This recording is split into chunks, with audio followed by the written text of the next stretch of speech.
الحمد للہ وکفی وسلام علی عبادہ الذین اصطفی اما بعد فاعوذ باللہ من الشیطان الرجیم بسم اللہ الرحمن الرحیم وَتُوبُوا إِلَى اللَّهِ جَمِيعًا أَيُّهَا الْمُؤْمِنُونَ لَعَلَّكُمْ تُفْلِحُونَ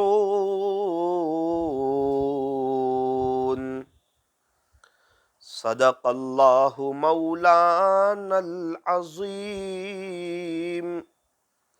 وقال النبی صلی اللہ علیہ وسلم ذکر اللہ شفاء القلوب وصدق رسوله النبی الکریم ونحن على ذلك لمن الشاهدين والشاكرين والحمد لله رب العالمين۔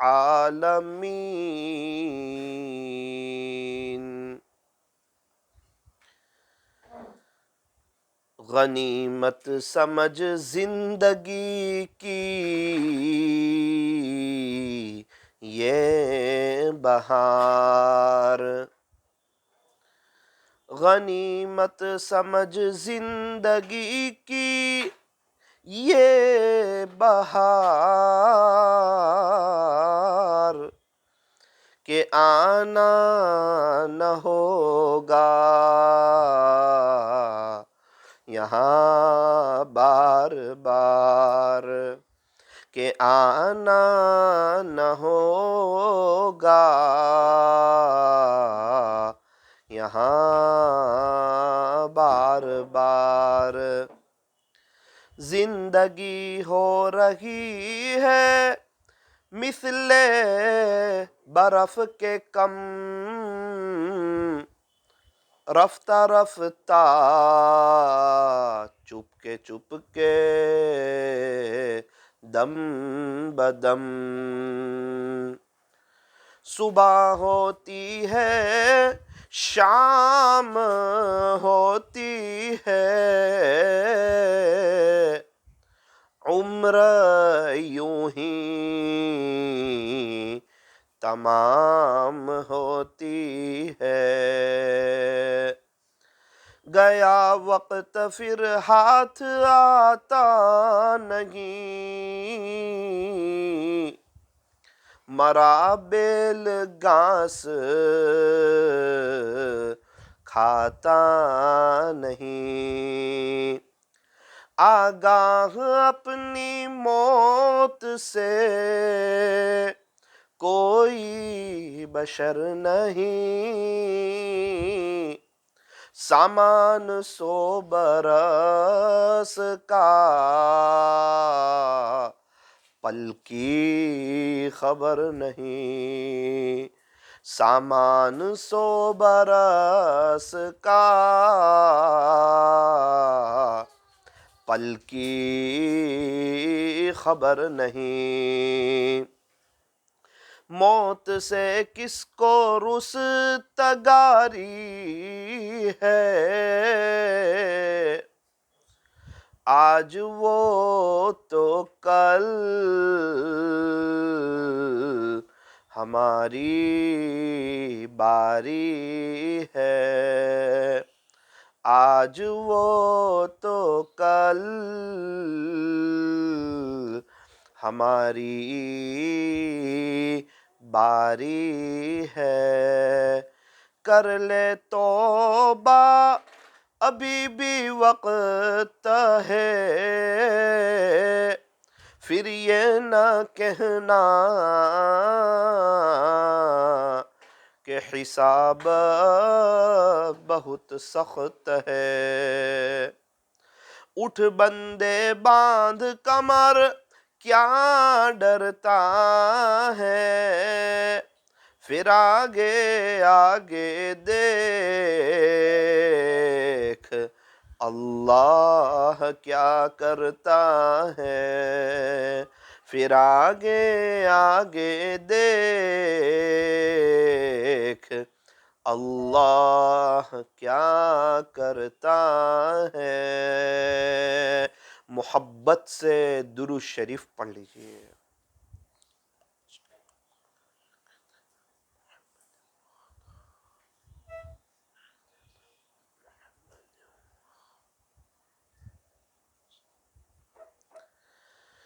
میری محترم دینی ماؤں اور بہنوں، اللہ تبارک و تعالی کے خزانے بے شمار ہے۔ اللہ تعالی ہر وقت دینے کے لیے تیار ہے۔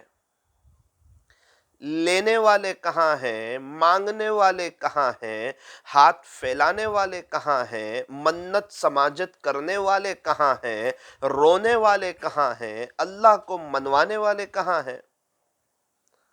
رونا اللہ کو بہت پسند۔ آپ نے دیکھا ہوگا چھوٹے بچوں کو، مسلمانوں کے بچے ہو یا غیر مسلم کے بچے ہو، یہودی کے ہو، نصارہ کے ہو، مشرکین کے ہو، مجوسی کے ہو، کبھی بھی کسی بچے کا کوئی کام رکتا نہیں ہے۔ حالانکہ بچہ نہ بول سکتا ہے، نہ سمجھ سکتا ہے، نہ کما سکتا ہے، لیکن بچے کا کوئی کام رکتا نہیں ہے۔ اس کو ہر چیز وقت پر مل جاتی ہے۔ اس کو وقت پر دودھ مل جاتا ہے، وقت پر پانی مل جاتا ہے، وقت پر کپڑے مل جاتے ہیں، وقت پر وہ کلین ہو جاتا ہے، وقت پر اسے غسل دیا جاتا ہے۔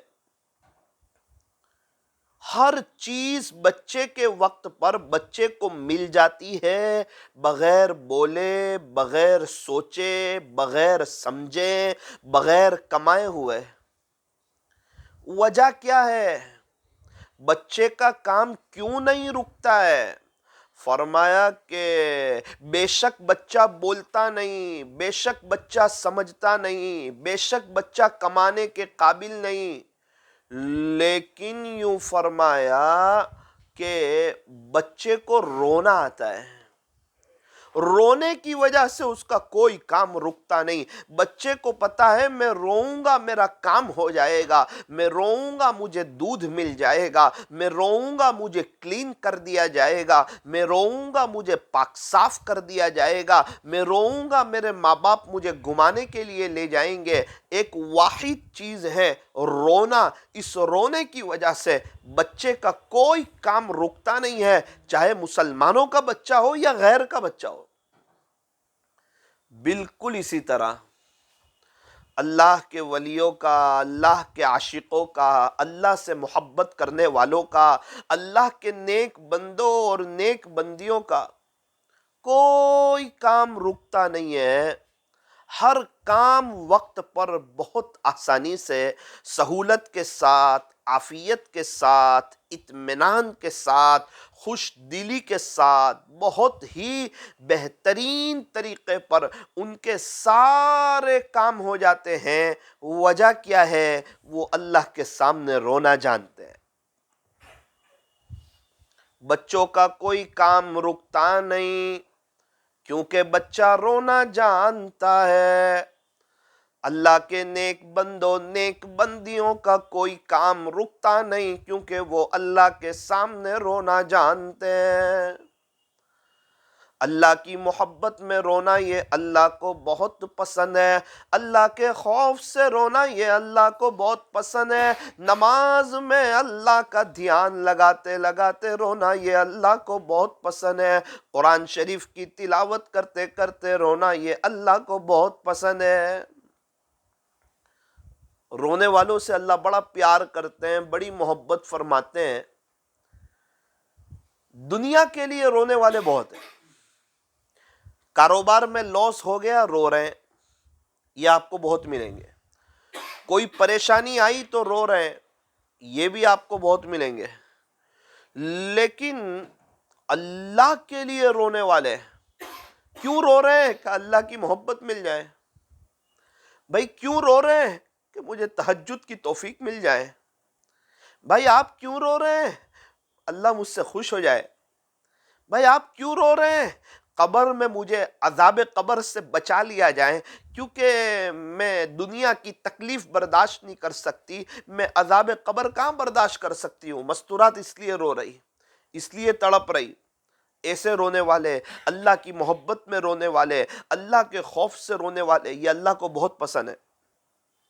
جو مرد ہو یا عورت اللہ سے ڈرتے ہو، اللہ کا ڈر ہو،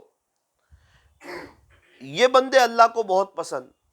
یوں فرمایا کہ اللہ سے ڈرنے والوں کے لیے دو جنتیں، وَلِمَنْ خَافَ مَقَامَ رَبِّهِ جَنَّتَانِ فَبِأَيِّ آلَاءِ رَبِّكُمَا تُكَذِّبَانِ۔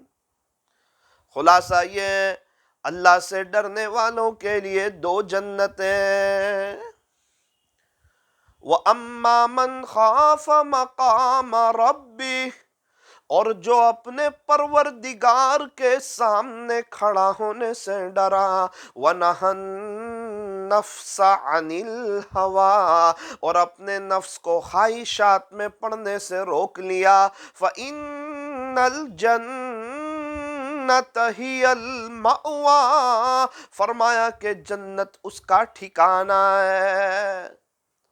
اللہ کے ڈر کی بات آ رہی ہے، بندہ اللہ سے ڈر رہا ہے، گناہوں سے بچ رہا ہے، خواہشات نفسانی سے بچ رہا ہے، آگے اللہ جنت کا تذکرہ شروع فرماتے ہیں۔ ایک مستورات یوں کہے کہ میں اللہ سے ڈرتی بھی ہوں اور گناہ بھی کریں، بد نظری بھی کریں، جھوٹ بھی بولیں، کسی کو تکلیف بھی پہنچائیں اور پردہ بھی نہ کریں، اللہ کو ناراض کرنے والا کام بھی کریں، یہ اس بات کی علامت ہے کہ صرف ڈر زبان پر ہے، دل میں نہیں ہے۔ کیونکہ ہم نے دیکھا جو جس سے ڈرتا ہے نا تو پھر احتیاط بھی کرتا ہے۔ سانپ سے ڈرنے والا سانپ سے بچتا ہے۔ بھئی کیا بات ہے؟ فرمایا سانپ ہے، فطری خوف ہے، اس لیے سانپ سے بچ رہا ہے۔ حالانکہ بہت سے سانپ بڑے خوبصورت بھی ہوتے ہیں، ان کی چمڑی بڑی ملائم ہوتی ہے، ایک دم مخمل جیسی۔ تو کبھی دل میں خیال آتا ہے کہ ذرا سا ہاتھ پھرا کے دیکھوں، تھوڑا سا کیسا لگتا ہے سانپ۔ کیوں؟ پتا ہے سانپ کے اوپر ہاتھ پھیروں گا نا، سانپ میرا استقبال کر لے گا، مجھے ڈس لے گا، مجھے خطرہ ہو جائے گا۔ تو اس لیے جب بندے کو اس بات کا خوف ہوتا ہے کہ سانپ ڈسے گا، اس لیے سانپ سے بچتا ہے۔ سانپ سے ڈرنے والا سانپ سے دور رہتا ہے، شیر سے ڈرنے والا شیر سے دور رہتا ہے۔ بھئی ایک بیکری کی بڑی شاندار بسکٹیں بنی ہیں، 1000، بہت مزیدار ڈرائی فروٹ کی بسکٹ، ایک دم ملائم، منہ میں رکھو تو پگھل جائیں، دیسی گھی کی بنی ہوئی، 1000 رکھی ہوئی ہے، پورا دسترخوان سجا ہوا ہے۔ اور مالک نے کہا کہ جناب کھائیے، مزہ آ جائے گا۔ صرف اتنا ہے کہ ایک بسکٹ میں زہر ہے۔ کتنی میں؟ باقی 999 بسکٹ ایک دم پیور۔ تو کیا کہے گا؟ جانے دینا بھائی، مجھے نہیں کھانا۔ مالک سمجھا رہا ہے، فیکٹری کا مالک، فکر کیوں کرتے ہو؟ 999 بسکٹ ایک دم پیور، دیسی گھی میں، ڈرائی فروٹ میں، ایک ہی بسکٹ میں زہر ہے۔ وہ کہتا ہے نا ہو سکتا ہے جو بسکٹ کھاؤں اسی میں زہر ہو۔ اس سے پتا چلا کہ ایک زہر کا خوف ہے، پتا ہے زہر کے کھانے سے جان کا خطرہ ہے، بندہ 1000 بسکٹ میں سے ایک کو بھی ہاتھ نہیں لگاتا۔ اور ہر گناہ کے اندر 100% زہر بھرا ہوا ہے. اس سے بڑا زہر کیا ہوگا؟ بندہ اللہ کی نظر رحمت سے گر جاتا ہے. اس سے بڑا کیا زہر ہوگا؟ اور بندہ بنداز گناہ کرتا ہے، ایک دم بنداز جھوٹ بھی بول دیتا ہے، دھوکہ بھی دے دیتا ہے، تانا بھی دے دیتا ہے. کبھی کسی کو خوشحال دیکھا فوراً اس کو پریشان کر دیتا ہے. اس لیے فرمایا کسی کو اتنا بھی پریشان نہ کرو کہ وہ اللہ کے سامنے ہمارا نام لے کر کے رو پڑے. اتنا کسی کو پریشان نہ کرو. کسی کو پریشان کرو ہی مت. کسی کو پریشان کرنا یہ اچھی بات نہیں. ابھی ہمارے بچوں کو کوئی پریشان کرے، ہم خوش ہو جائیں گے ان سے؟ اللہ کے بندوں کو، بندیوں کو کوئی پریشان کرے، اللہ اس سے خوش ہوں گے؟ فرمایا نہیں. جس کو اللہ سے محبت ہوتی ہے اس کو اللہ کی مخلوق سے بھی بڑا ہی پیار ہوتا ہے. وہ ہر ایک کو اللہ کا بندہ سمجھتا ہے، ہر ایک کو اللہ کی بندی سمجھتا ہے. اسے پتا ہے میں کسی کو ستاؤں گا مجھے اللہ نہیں ملے گا. کوئی ہمیں ستائے اس کو بھی نہ ستاؤ، کوئی ہمیں پریشان کرے اس کو بھی پریشان نہ کرو. معاف کرنا سیکھو. جو دنیا میں زیادہ معاف کرنے کے عادی ہوں گے ان کے لیے خوشخبری ہو، انشاءاللہ قیامت میں اللہ انہیں بہت جلدی معاف کرے گا. اور یوں فرمایا دنیا میں جو شخص اللہ کے تھوڑے دیے ہوئے رزق پر راضی ہو جائے گا، اللہ قیامت کے دن اس کے تھوڑے عملوں پر راضی ہو جائے گا. اللہ کے دیے ہوئے تھوڑے رزق پر راضی ہو جائے گا، خوش ہو جائے گا. یہ نہیں کہ شکوے شکایت کرتا پھرے گا، شکایتیں کرتا پھرے گا، نہ خوش رہے گا. فرمایا نہ تو ہجر اچھا نہ وصال اچھا، نہ تو ہجر اچھا نہ وصال اچھا، یار جس حال میں رکھے وہی حال اچھا. اللہ جس حال میں رکھے وہ حال اچھا. اس لیے فرمایا اگر کوئی اپنی آخرت بنانا چاہتا ہو بڑے پیمانے پر کہ میری آخرت بن جائے، اس کو چاہیے کہ وہ 3 کام کرے. جو شخص مرد ہو یا عورت یہ 3 کام کرے گا انشاءاللہ اس کا تزکیہ نفس بھی ہوگا اور اس کی آخرت بھی بنے گی. نمبر 1، اسے چاہیے کہ وہ نعمتوں پر شکر کرے. بہت سی اللہ نے نعمت دی. بھئی مکان دیا الحمدللہ، میری دینی ماؤں بہنوں آپ کو شوہر دیا، پڑھے ان کو دیکھ کے الحمدللہ. بچے دیے، پڑھے الحمدللہ. گھر میں کھانے کی چیزیں موجود ہے، پڑھے الحمدللہ. کتنے گھروں میں پنکھا ہے، اے سی ہے، لائٹنگ ہے، شاندار مکان ہے، پڑھے الحمدللہ. کہیں مانگنے جانے کی ضرورت نہیں پڑتی، سوال کرنے کی ضرورت نہیں پڑتی. میرا رب ایسا کریم ہے، چائے کا ایک وقت آگے پیچھے نہیں کرتا. اتنا اللہ کھلا رہا ہے، پلا رہا ہے، بڑا شاندار نظام چلا رہا ہے. کوئی قرضہ نہیں ہے، پڑھے الحمدللہ. کوئی پریشانی نہیں، پڑھے الحمدللہ. آپ کے شوہر کے پاس کار ہو، پڑھے الحمدللہ. بائک ہو، پڑھے الحمدللہ. آپ کا اپنا پرسنل بزنس ہو، پڑھے الحمدللہ. آپ کے پاس پہننے کے لیے کپڑے موجود ہیں، پڑھے الحمدللہ. کہیں کہیں چپل موجود، کہیں کہیں سینڈل موجود، کہیں کہیں پرس موجود. اللہ نے کتنی نعمتوں سے نوازا ہے. تو فرمایا کہ نعمتوں پر شکر کریں. شکر کرنے سے اللہ نعمتوں میں اضافہ فرماتے ہیں، بڑھوتری فرماتے ہیں. آپ دیکھو اللہ والوں کو، وہ بڑے خوشحال نظر آتے ہیں. ان کی نعمتوں میں اضافہ ہوتا جا رہا ہے، بڑھوتری ہوتی جا رہی ہے. وجہ کیا ہے؟ ہمیشہ وہ اپنے رب کے، اپنے خالق کے، اپنے مالک کے، اپنے پالنہار کے شکر گزار ہے. یہی شریعت کی تعلیم ہے، ہمیں شکر کیا جائے. بھئی پانی اللہ کی بڑی نعمت ہے، اس کے بعد فرمایا الحمدللہ.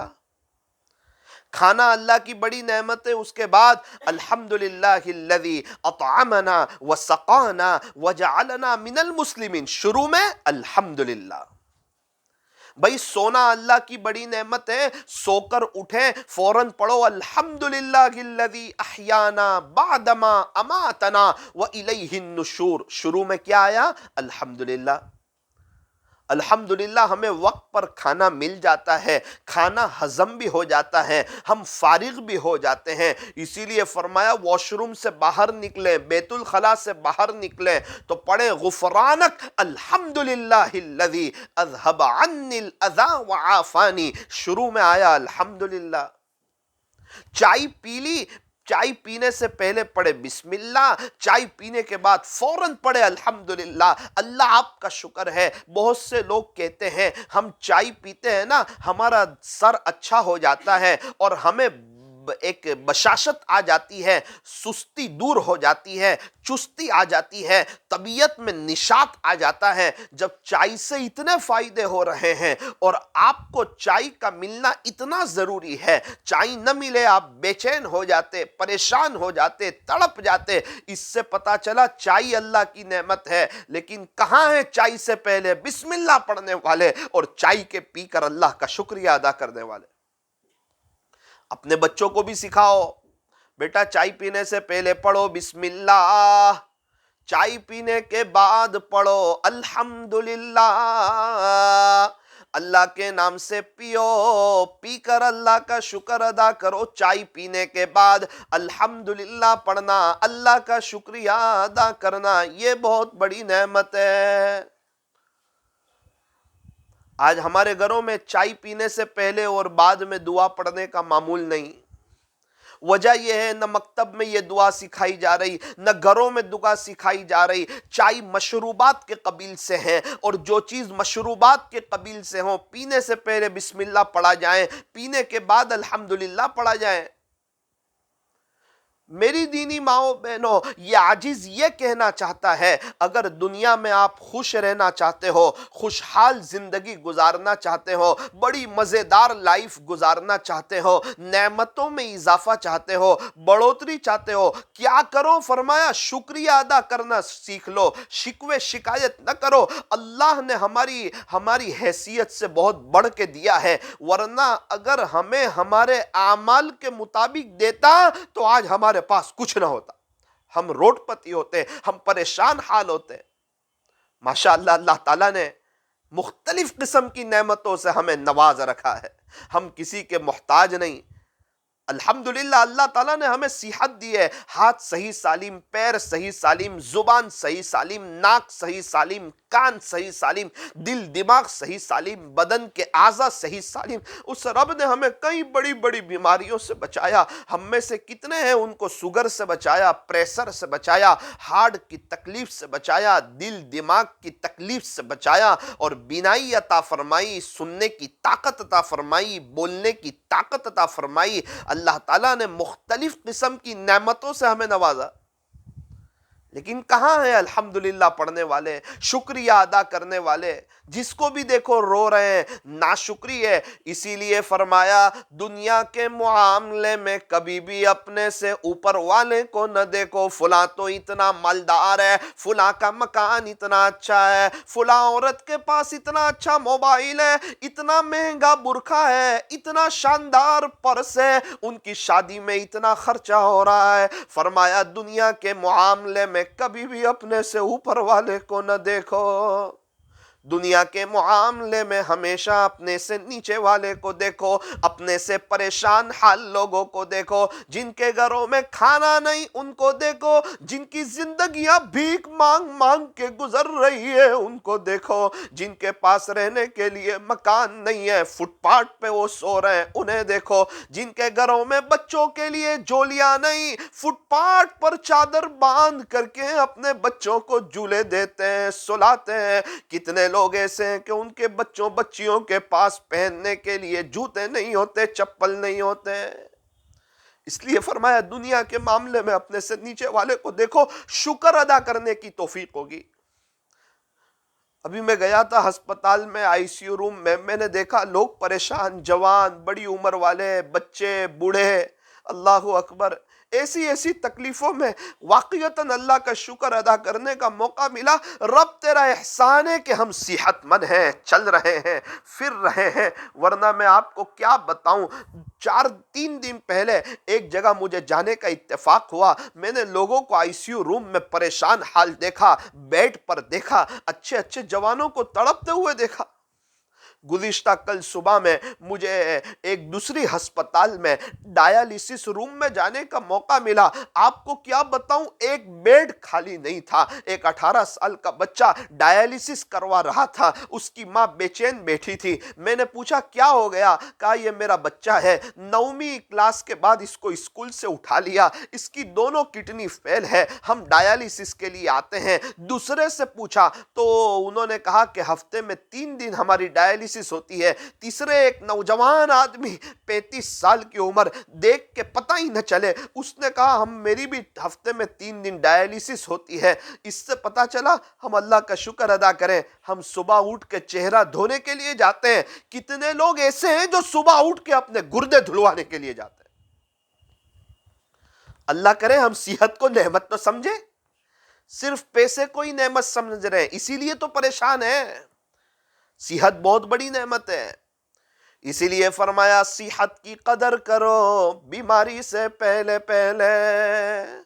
صحت ہے تو اللہ کی عبادت کرو, جوانی اللہ پر فدا کرو, گناہ نہ کرو, گانے نہ سنو, اللہ کو ناراض کرنے والے کام نہ کرو. فرمایا پردے کا اہتمام کرو. مستورات کو چاہیے کہ پردے کا اہتمام کریں, ڈیزائن والے پردے نہ, برقع نہ پہنے, سیدھا سادہ ڈھیلا ڈھالا برقع پہنے. ایسا برقع پہنے کہ اللہ بھی خوش ہو جائیں, اللہ کے رسول بھی خوش ہو جائیں, اور قیامت کے دن وہ برقع پہننا اسے کام آئے. فیشنیبل برقعے نہ پہنے, اپنے آپ کو مالدار بتانے والا برقع نہ پہنے. ایسا برقع کیوں پہن رہے؟ باہر والوں کو پتا چلے کہ یہ کوئی معمولی عورت نہیں ہے, یہ تو بڑے گھر کی عورت ہے. یاد رکھنا قیامت کے دن کا ثواب چلا جائے گا. اللہ کے لیے پردہ کریں. برقع ایسا ہو پتہ ہی نہ چلے جوان عورت جا رہی ہے یا بوڑھی عورت جا رہی ہے. اللہ ہماری مستورات کو صحیح سمجھ عطا فرمائے. اور فرمایا اول وقت نماز پڑھے, ٹال ٹال کر کے نماز نہ پڑھے. ہم چائے کو ٹھنڈی کر کے نہیں پیتے, آئس کریم کو پگھال کر کے نہیں کھاتے, کھانے کو ٹھنڈا کر کے نہیں کھاتے. حالانکہ چائے کو ٹھنڈا کر کے پینا جائز, آئس کریم کو پگھال کر کے پینا جائز, کھانے کو ٹھنڈا کر کے کھانا جائز. لیکن ہم تو سمجھدار لوگ ہیں, چائے ہلکی گرم گرم پیتے ہیں, کھانا ہلکا گرم گرم کھاتے ہیں, آئس کریم فوراً کھاتے ہیں. لیکن افسوس صد افسوس نماز ہی لیٹ پڑھتے ہیں. بھئی چائے ٹھنڈی کر کے مزہ نہ آئے تو نماز بھی لیٹ کر کے مزہ نہ آئے, پھر وہ بوجھ اتارنے والی بات ہو جاتی ہے. اس لیے میری دینی ماؤں بہنوں, یا عزیز آپ کو کہتا ہے نماز اول وقت پڑھو, نماز اول وقت پڑھو, نماز اول وقت پڑھو. گھر میں ہر چیز کی جگہ موجود ہے, پلنگ کی جگہ موجود, صوفے کی جگہ موجود. اللہ کرے ایک مصلے کی جگہ بھی رکھو تاکہ کبھی مصلے پہ بیٹھنے کو بھی جی چاہے. مصلا رکھا ہوا ہو, اس پر تسبیح رکھی ہوئی ہو, بستر موجود ہے, بستر پہ بیٹھنے کو جی چاہتا ہے, صوفے موجود ہے, صوفے پہ بیٹھنے کو جی چاہتا ہے. گھر میں مصلا ہی نہیں بچھا ہوتا, اس لیے مصلے پہ بیٹھنے کو جی نہیں چاہتا. کاش مصلا ہو, اس پر تسبیح ہو, کبھی تسبیح پڑھنے کو بھی جی چاہیں, اللہ کو راضی کرنے کو بھی جی چاہیں. بہت سی عورتیں پریشان ہیں, زندگی میں بہار نہیں آتی. یاد رکھنا اگر آپ اللہ کے لیے وقت نہیں نکالو گے نا, زندگی میں کبھی بھی بہار نہیں آئے گی. اللہ کے لیے وقت نکالو, زندگی میں بہار آ جائے گی, عزتیں ملے گی, رزق پیر پڑی ملے گی, اللہ تعالیٰ عافیت نصیب فرمائیں گے. اللہ کے لیے وقت نکالو. بہت سے لوگ کہتے ہیں پیسہ جمع کرو برے وقت میں کام آئے گا. اللہ والے کہتے ہیں اللہ کے لیے وقت نکالو, انشاءاللہ زندگی میں برا وقت ہی نہیں آئے گا. اللہ کے لیے وقت نکالو. آج ماشاءاللہ عورتیں ہر چیز کے لیے وقت نکالتی ہے, شوہر کے لیے، بچوں کے لیے، گھر کی صفائی کے لیے، کھانا بنانے کے لیے اگر نہیں نکالتی تو قرآن شریف کی تلاوت کے لیے وقت نہیں نکالتی، اللہ کے ذکر کے لیے وقت نہیں نکالتی، اشراق کے لیے، چاش کے لیے، اوابین کے لیے وقت نہیں نکالتی، اپنے دل کی صفائی کے لیے، اپنے دل پر محنت کرنے کے لیے وقت نہیں نکالتی۔ آج جس کو بھی دیکھو اس کے ہاتھ میں موبائل ہے، سیریل ہے، غفلت ہے، اللہ کو ناراض کرنے والی چیز ہے۔ ہمارے بچے بھی موبائل میں، ہماری بیوی بھی موبائل میں، مرد حضرات بھی موبائل میں۔ ایک وظیفہ ہے، اگر اس پر عمل کر لیا جائے تو انشاءاللہ ہمارے شوہر کا، ہمارے بچوں کا موبائل چھوٹ سکتا ہے۔ بڑا مجرب وظیفہ ہے۔ عصر کی نماز کے بعد 100 مرتبہ یا رؤوف یا عفو یا کریم، یا رؤوف یا عفو یا کریم، جو شخص 100 مرتبہ اس جو نیت سے پڑھے کہ جس کا موبائل چھوٹ جائے انشاءاللہ اس کا موبائل چھوٹ جائے گا۔ بہت سی عورتیں کہتی ہے کہ ہمارے بچے موبائل نہیں چھوڑتے۔ ارے اپنے بچوں کی نیت سے پڑھو، یا رؤوف یا عفو یا کریم، انشاءاللہ آپ کے بچوں کا موبائل چھوٹ جائے گا۔ آپ خود اپنی نیت بھی جب پڑھو نا، ایک ہی تسبیح 100 مرتبہ سب کی نیت کر لو، اپنی، اپنے بچوں کی، اپنے شوہر کی، تاکہ سب گھر میں ایک محبتوں کے ساتھ رہیں، موبائل سے دور رہیں، بچے تھوڑا کھیلے کودے گرے پڑے تاکہ تھوڑے سے مضبوط بنے، سست نہ بنے، بے چین نہ بنے، پریشان حال نہ بنے۔ یوں فرمایا کہ اس وظیفے کا اہتمام کرو۔ اور میری دینی ماؤں بہنوں، قرآن شریف کی تلاوت کرو۔ اگر آپ بہترین زندگی گزارنا چاہتے ہو، بہترین زندگی، اللہ کے ساتھ اپنے تعلق کو مضبوط کر لو، خود بخود آپ کی زندگی بہترین ہو جائے گی۔ اگر آپ بہترین زندگی گزارنا چاہتے ہو، اللہ کے ساتھ اپنے تعلق کو مضبوط کر لو، آٹومیٹک آپ کی زندگی بہترین ہو جائے گی۔ میری دینی ماؤں بہنوں، چلتے پھرتے اللہ سے باتیں کرنا شروع کرو، اللہ سے بات کرو۔ جس نے دل بنایا ہے نا، اپنی دل کی باتیں اسی سے شیئر کر کے دیکھو، زندگی آسان ہو جائے گی، مزیدار ہو جائے گی، پر رونق ہو جائے گی۔ ایک مستورات کا مجھے فون آیا، مجھے کہا مولانا ہم واپی سے بولتے ہیں، فلاں چیز کا علاج بتاؤ۔ میں نے کہا آپ کو غلط فہمی ہو گئی، میں عامل تو نہیں ہوں، اور عاملوں سے دور بھی بہت ہوں تھوڑا سا، اس لیے معاف کرنا، میں عامل نہیں، میں تعویذ کرنا نہیں جانتا، عملیات کا الف با بھی نہیں جانتا، اور اب تو بہت سے عاملوں نے اس کو اپنا بزنس بنا لیا ہے، اس لیے میں تھوڑا سا اس سے دور بھی ہوں۔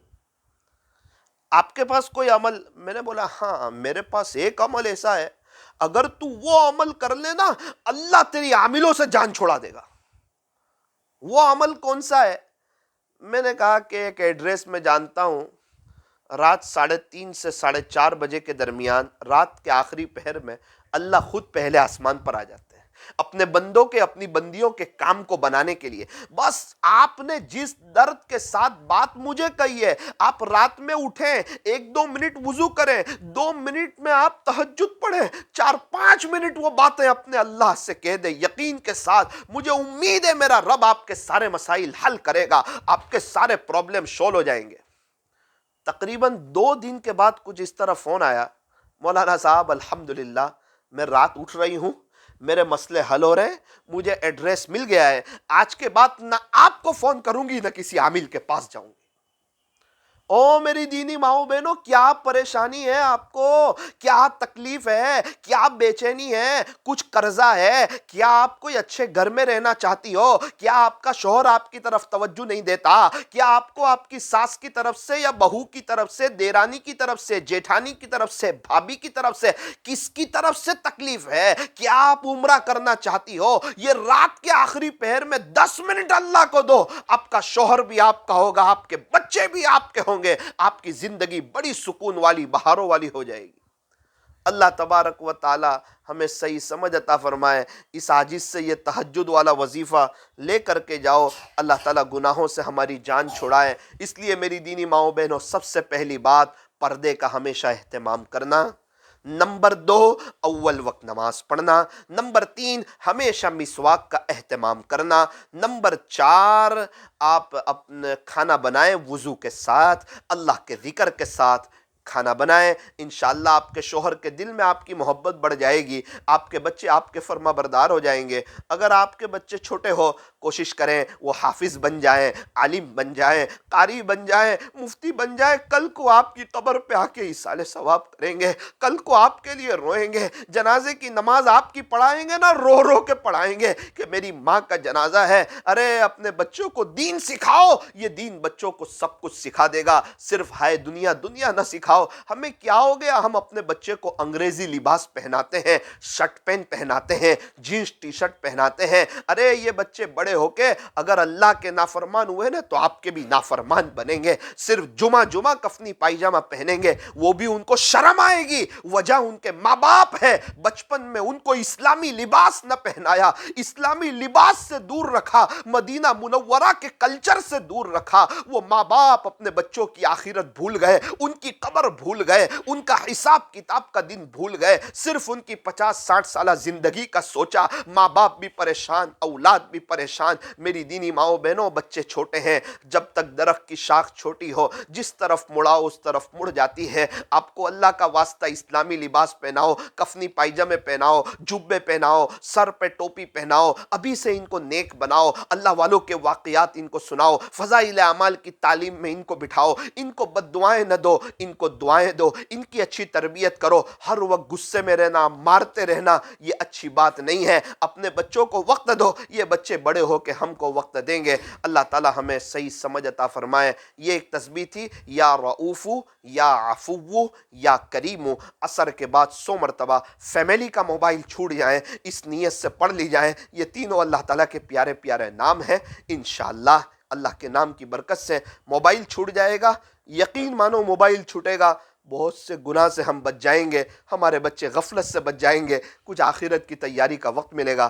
ایک اور عمل بھی ہے، جمعہ کی نماز کے بعد جو شخص 100 مرتبہ، جمعہ کی نماز کے بعد جو شخص 100 مرتبہ سبحان اللہ العظیم وبحمدہ، جمعہ کی نماز کے بعد جو شخص 100 مرتبہ پڑھے گا، انشاءاللہ پڑھنے والے کے 1,00,000 گناہ معاف ہوں گے، اور اس کے والدین کے 24,000 گناہ معاف ہوں گے، 12,000 گناہ ابو کے معاف ہوں گے، 12,000 گناہ امی کے معاف ہوں گے۔ میں آپ کو حدیث شریف کا خلاصہ سنا رہا ہوں، کوئی پیر صاحب کی بات نہیں بتا رہا، پیارے نبی کے ارشاد کا خلاصہ بتا رہا ہوں۔ جمعہ کی نماز کے بعد فوراً بھی پڑھ سکتے ہیں، سنت پڑھنے کے بعد بھی پڑھ سکتے ہیں، اور مسجد میں بھی پڑھ سکتے ہیں، چلتے پھرتے بھی پڑھ سکتے ہیں۔ اگر پڑھنا بھول جائیں، علماء نے لکھا ہے جمعہ کے دن مغرب کی نماز سے پہلے تک پڑھ سکتے ہیں۔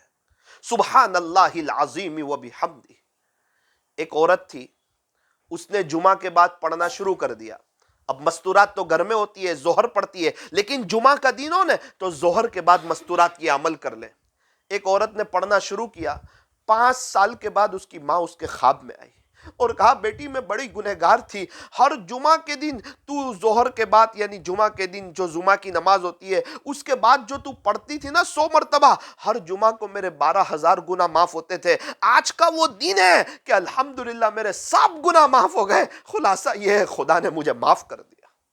سبحان اللہ العظیم وبحمدہ 100 مرتبہ، کیا مشکل ہے؟ 1,00,000 گناہ پڑھنے والے کے 12,000 گناہ ابو کے، 12,000 گناہ امی کے معاف ہو جاتے ہیں۔ اور جمعہ کے دن عصر کی نماز کے بعد ایک عمل ہے، ایک درود شریف ہے، اگر اسی جگہ بیٹھ کر کسی سے بات کیے بغیر 80 مرتبہ پڑھ لیا جائے، 80 سال کے گناہ معاف اور 80 سال کی عبادت کا ثواب۔ یہ دیکھیں اللہ کے خزانے کھلے ہوئے ہیں، اللہ دے رہے ہیں، لینے والوں کی کمی ہے۔ اللہم صلی علی محمد النبی الامی وعلی آلہ وسلم تسلیما۔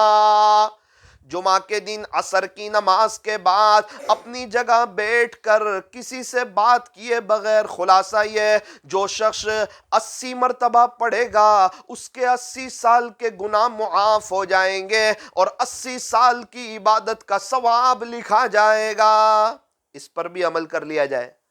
اور جمعہ کے دن مغرب کے بعد یعنی جمعہ کا دن ختم ہوتا ہے، اس کے بعد جو مغرب کی نماز آتی ہے اس کے بعد جو شخص 41 مرتبہ 41 مرتبہ یا معزو یا معزو، اللہ کا نام ہے اے عزت دینے والے، اے عزتوں کو دینے والے، یا معزو، جمعہ کے دن یعنی جمعہ کا دن ختم ہوتا ہے، اس کے بعد جو مغرب کی نماز آتی ہے اس کے بعد جو 41 مرتبہ پڑھے گا، 41 مرتبہ پڑھے گا، انشاءاللہ اللہ تعالیٰ اس کو اتنی عزتیں دیں گے کہ لوگ بڑے ہی تعجب میں رہ جائیں گے کہ اتنی عزتیں بھی کسی کو ملا کرتی ہے کیا؟ اس لیے یا معزو پڑھنے کی کوشش کرے۔ یہ حدیث شریف میں نہیں ہے، یہ اللہ والوں کا مجرب عمل ہے، اور جنہوں نے یہ عمل کیا ہے اللہ تعالیٰ نے ان کو بہت عزتیں دی ہے۔ آپ یقین مانو بہت عزتیں دی ہے۔ ہر انسان چاہتا ہے اللہ تعالیٰ مجھے عزت دے، تو جمعہ کے دن مغرب کے بعد یا معزو یا معزو یا معزو 41 مرتبہ پڑھ لیا جائے۔ آخری بات، بہت سے لوگ رزق کے لیے پریشان ہیں کہ برکت نہیں ہو رہی، رزق نہیں۔ ارے فجر کی سنت اور فرض نماز کے درمیان 100 مرتبہ سبحان اللہ و بحمدہ، سبحان اللہ العظیم و بحمدہ، استغفر اللہ۔ جو شخص فجر کی سنت اور فرض نماز کے درمیان 100 مرتبہ پڑھ لے، یا صبح صادق سے طلوع آفتاب تک میں 100 مرتبہ پڑھ لے، انشاءاللہ مالی اعتبار سے کبھی بھی پریشان نہیں ہوگا، یقین کے ساتھ پڑھے گا، اللہ بہت نوازیں گے۔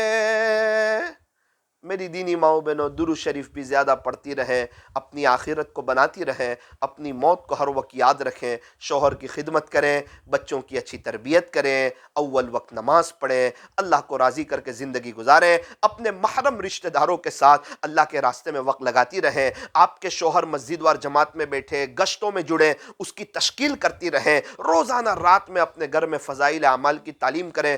حضرت پیر ذوالفقار صاحب نقشبندی دامت برکاتہم کے مستورات کے لیے تربیتی بیانات، شوہر کے ساتھ کس طرح رہیں، بچوں کے ساتھ کس طرح رہیں، گھر میں کام کاج کس طرح کریں، بہت اچھے حضرت کے بیانات ہیں، اس کو سنتی بھی رہیں، انشاءاللہ اس کا بڑا فائدہ ہوگا۔ اللہ تعالی ہمارے بیٹھنے کو جمع ہونے کو قبول فرمائے۔ ہاتھ اٹھائیے، دعا کر لیجئے۔ الحمدللہ رب العالمین، صلی اللہ علی حبیبہ محمد وآلہ وسلم، لا الہ الا انت سبحانک انا کننا من الظالمین۔ پیارے اللہ رحیم مولا کریم آقا، اللہ ہمارے گناہوں کو معاف فرما، ہماری سیئات کو حسنات سے مبدل فرما، ہماری خطاؤں سے درگزر فرما۔ رب کریم ہمیں اپنی محبت، اپنا تعلق، اپنا عشق، اپنا قرب اور درد دل عطا فرما، امت کی فکر، امت کا غم، امت کا درد اور امت کی کوڑن عطا فرما۔ اللہ جی ہمیں دین کی مبارک محنت کے لیے، دور کے لیے، دیر کے لیے، سارے عالم کے لیے اخلاص کے ساتھ اپنے فضل سے قبول فرما، نور ظاہر نور باطن عطا فرما، تقوی، زہد، پاک دامنی اور عفت نصیب فرما، ولایت کا اور نسبت کا نور عطا فرما، فنا فی اللہ اور بقا باللہ کے نور سے مشرف فرما، سلوک کی ساری منزلیں خیر و عافیت سے طے فرما۔ اللہ جی دور دراز سے مستورات آئی ہے، اپنے آرام کا وقت قربان کر کے آئی ہے، ان کے آنے کو، ان کے بیٹھنے کو، ان کے جمع ہونے کو قبول فرما۔ اے اللہ ان کا آنا ایسا قبول فرما کہ اب کے بار بار انہیں مکہ مکرمہ اور مدینہ منورہ کی مقبول حاضری نصیب فرما، ان کی پریشانیوں کو دور فرما، انہیں چین سکون عطا فرما، برکتوں والی حلال روزی عطا فرما۔ اے اللہ مستورات کو اچھا برقع پہننے کی، اچھا پردہ کرنے کی توفیق عطا فرما، اول وقت نماز پڑھنے کی توفیق عطا فرما، بچوں کی تربیت کرنے کی، شوہر کی خدمت کرنے کی، اور غیبت سے، گناہوں سے بچنے کی، اور ایسی قابل رشک زندگی گزارنے کی کہ ان کی طرف سے کسی کو تکلیف نہ پہنچے۔ اللہ ایسے فیصلے فرما۔ بہت سے دوست احباب دور دراز سے چل کر کے آ گئے ہیں، اللہ سب کے آنے کو بیٹھنے کو قبول فرما۔ اس مجلس کی برکت سے اللہ ہم تمام کو اپنا ولی بنا دے۔ اللہ ہمارے لیے حرمین شریفین کے دروازے کھول دے، اس گھر میں اور جہاں مستورات بیٹھی ہوئی ہے، یہ دونوں گھر میں اور پوری بلڈنگ میں اللہ نظر کرم فرما، انہیں برکتوں والی حلال روزی عطا فرما، ان کی پریشانیوں کو دور فرما۔ صلی اللہ تعالی علی خیر خلقی محمد وآلہ واصحابہ اجمعین برحمتک یا ارحم الراحمین۔